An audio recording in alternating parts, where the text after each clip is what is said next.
ආයිබෝන් cricket වලට ආදරය කරන ඔබ සියලුම දෙනාට මෙම වසරේදී පැවැත්වීමට නියමිත හොන්කොන් සික්සර්ස් තරඟාවලිය වෙනුවෙන් තරඟ කාලසටහන් මේ වන විටත් මාධ්‍යර නිකුත් කොට තිබෙනවා.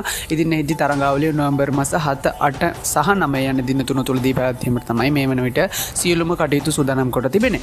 ඉතින් එහිදී ඩී කාණ්ඩයෙන් තරඟ බිමට පිවිසෙන ශ්‍රී ලංකා කණ්ඩායම මෙවර තරඟ බිමට පිවිසෙන්නේ වත්මන් හොන්කොන් සික්සර්ස් ශූරයන් විදිහට. ඉතින් එහිදී තරඟාවලිය වෙනුවෙන් 8 දිනකින් යුත් ශ්‍රී ලංකා සංජීතයක් මේ වෙදින් නම් කොට අවසන්.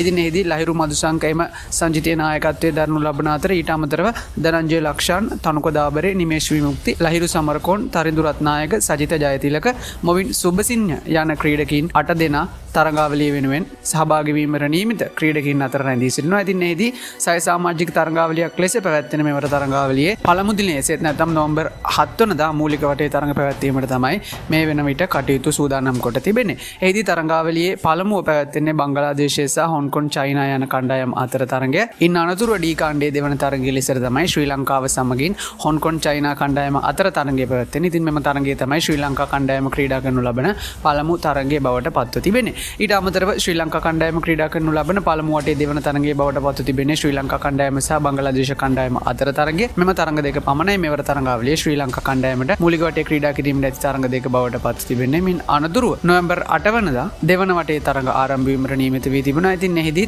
තරඟ වටයන් ගණනාවකින් අනතුරුව නොවැම්බර් 9 වනදා අවසන් මහා තරඟ ඇතුළුව අවසන් තරඟ කිහිපය පැවැත්වීමට තමයි මේ වන විට කටයුතු සූදානම් කොට තිබෙන්නේ. ඉතින් ඊට අමතරව විශේෂයෙන්ම මතක් කළ යුතු කාරණේ බවට පත් තිබෙන්නේ මීට පෙර වසරේදී පැවැත්වුණු හොන්කොන් සික්සර්ස් තරඟාවලියේදී එහි ශූරයන් බවට පත්වන්නේ ශ්‍රී ලංකා කණ්ඩායම.